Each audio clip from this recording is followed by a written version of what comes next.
Hello दोस्तों, स्वागत है एक बार फिर से हमारे चैनल पर।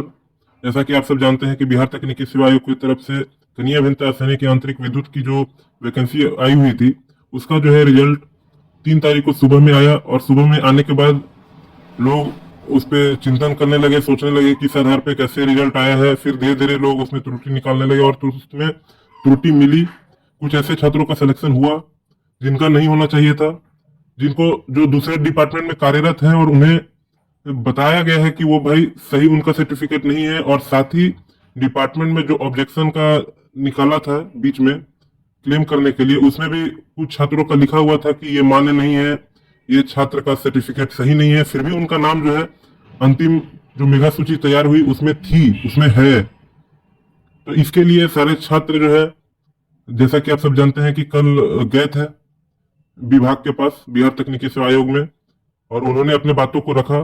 लेकिन आयोग जो है पूर्णतः बात को नहीं सुनी और तत्काल प्रभाव से कुछ लोगों को निकाला। लेकिन ऐसे छात्र और भी हैं, आयोग को ये चीज मानना होगा। और आयोग ने ऐसा आश्वासन भी दिया, उन्होंने नोटिस भी निकाला कि आप आयोग को मेल के जरिए बताइए।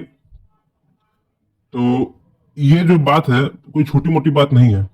आज हर कोई, कुछ ऐसे छात्र मैंने देखा ग्रुप में कि हर कोई जिनका सिलेक्शन हो गया है, वो आज अपने बारे में सोच रहे हैं। वो सोच रहे हैं कि अब मेरा हो गया, अब जिसका हो चाहे नहीं हो, चाहे इसमें फर्जी हो, उससे मेरे को क्या। लेकिन मैं बता दूं कि ये गलत है। आपका हो गया, अच्छी बात है, बहुत अच्छी बात है।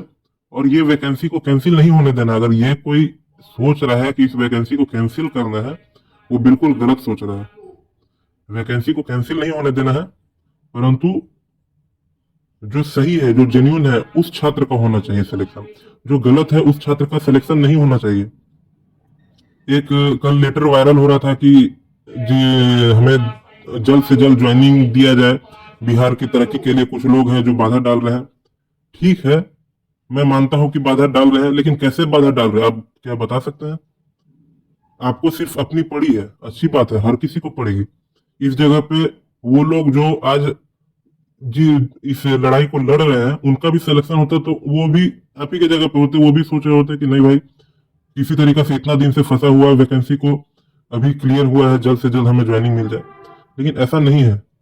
आपको ज्वाइनिंग मिल जाएगा, लेकिन जो जेन्युइन नहीं है उसको भी ज्वाइनिंग मिल जाएगा। ये तो गलत है। जो पैसे के बलबूते पे सर्टिफिकेट लिया है, अपना सिलेक्शन लिया है, वो आप बताइए कि बिहार की तरक्की कैसे करेगा?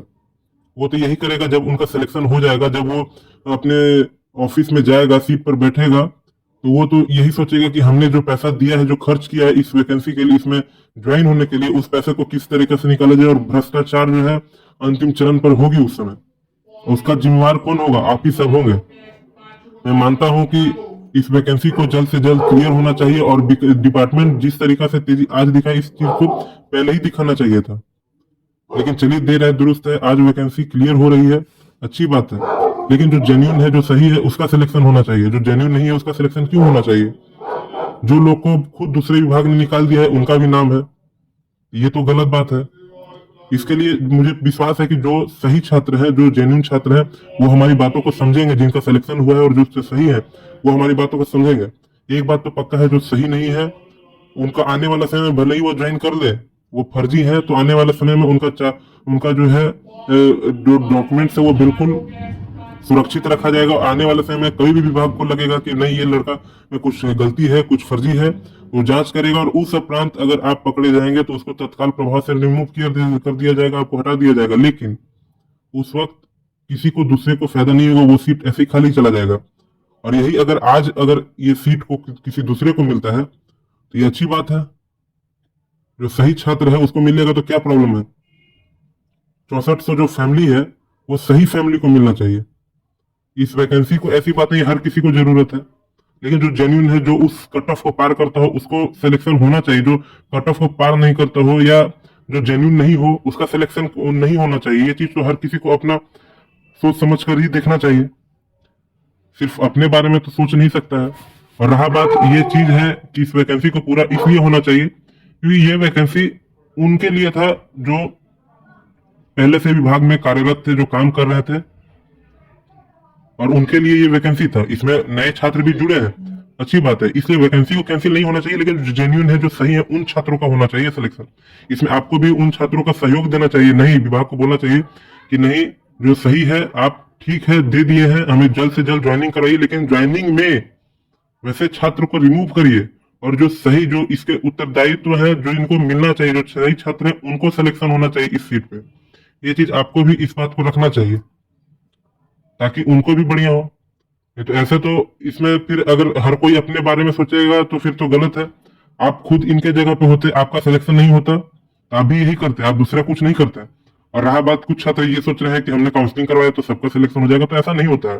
काउंसलिंग में सबको पता है कि 2.5 गुना छात्रों को बुलाया गया था, तो 2.5 गुना बुलाया गया था सीट से। तो जब भी सीट एक ही सीट है तो एक सीट पे एक ही सीट का होगा। अब ऐसा तो नहीं कि 1.5 गुना जो छात्र है वो सारे फर्जी ही है, तो एक सीट पे एक ही। कुछ ऐसे भी जिनका जो फर्जी नहीं है लेकिन वो कट ऑफ नहीं पार करेंगे। तो ये चीज सबको लेके चलना चाहिए, समझ के चलना चाहिए, लेकिन आयोग को इस चीज को बताना चाहिए कि आपसे गलती हुई है, इसको सुधारिए और एक नया मेगा सूची। और जो सही है उनको डरने की जरूरत ही नहीं है। वो क्यों डर रहे हैं कि अगला मेगा सूची आएगा तो उसमें नाम हट जाएगा? नहीं हटेगा। कैसे हटेगा? आपका जब सही है नहीं हटेगा। वैसे छात्र हटेंगे जो फर्जी है, जो गलत तरीके से, जिनका आयोग जल्दबाजी में, जल्दी करने के चक्कर में आयोग से गलती हुई और उनका नाम ऐड हो गया, तो उन्हें तो रिमूव करना होगा ना, नहीं तो वो क्या तरक्की करेंगे। और रहा बात, मैं एक बात बता दूं कि मैं ये सब लाइक या सब्सक्राइबर के लिए नहीं कर रहा हूं, ये सब मैं आपके लिए ही बोल रहा हूं। इससे मुझे कोई फायदा नहीं होने वाला है। आप मेरे चैनल पर जाकर देख सकते हैं कि मैं ऐसा कभी भी कुछ नहीं बोला हूं कि कट ऑफ कितना होगा, कब रिजल्ट आएगा। ऐसा मैं वीडियो बनाता ही नहीं हूं। जो जेन्युइन है उसी बात को मैं रखता हूं आपके समक्ष। और आपको अच्छा लगे तो इस वीडियो को लाइक भी करिएगा, शेयर भी करिएगा। और जो फर्जी है, जो जो सही लड़का नहीं है, वो तो मुझे पता है कि डिसलाइक करेगा, रिपोर्ट मारेगा, यही कर सकता है। लेकिन जो सत्य है उसको छुपाया नहीं जा सकता है। गलती हुई है तो उसको सुधारा जा सकता है। अगर आज आप चुप रहे तो फिर कल तो पछताना होगा। ये चीज गांठ बांध के चलना होगा। आप इतना दिन से वेट कर लिए तो 1 महीना और वेट कर लीजिएगा, उससे कोई बड़ी बात नहीं है। लेकिन जो जेन्युइन है, जो सही है, उसका सिलेक्शन होना चाहिए। मैं लास्ट तक यही कहूंगा।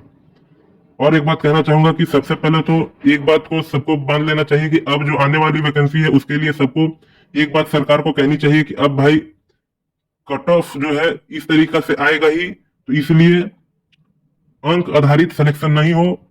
सिलेक्शन लेना है तो परीक्षा आधारित हो। अब इसमें कुछ छात्र बोलेंगे कि परीक्षा आधारित होगा तो बिहार है भैया, यहाँ पे तो ऐसे ही वहां सेटिंग हो जाएगा। अरे क्या सेटिंग होगा? सेटिंग तो इसमें भी हो गया। आप क्या कर लिया? आप जो है लड़ रहे हैं ना, तो उसमें भी लड़िए, लेकिन कम से कम फेयर तो होगा।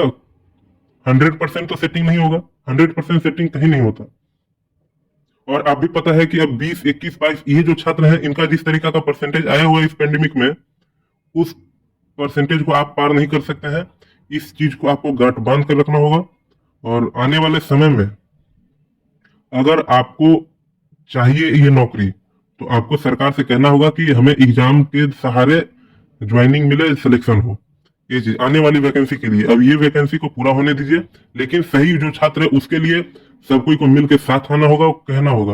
लेकिन आने वाली वैकेंसी के लिए ये भी कहना होगा कि भाई अब जो है आप एग्जाम लीजिए, आपसे नहीं होता है। जो सेंट्रल बोर्ड जिससे एग्जाम कंडक्ट करवाती है उससे आप कंडक्ट करिए, लेकिन जो फेयर है उस तरीका से एग्जाम करिए। और जो सही जेन्युइन लड़का है उस छात्र का सिलेक्शन होना चाहिए आने वाले समय में। क्योंकि मार्क्स के आधार पर होगा तो एक चीज हर किसी को बांध के चलना होगा, जो भी पुराने छात्र हैं उनका सिलेक्शन नहीं होगा। ये चीज आप मान के चलिए, क्योंकि आपका परसेंटेज उस तरीका से, पहले परसेंटेज इस तरीका से नहीं आता था जिस तरीका से अभी आ रही है इस पेंडेमिक में।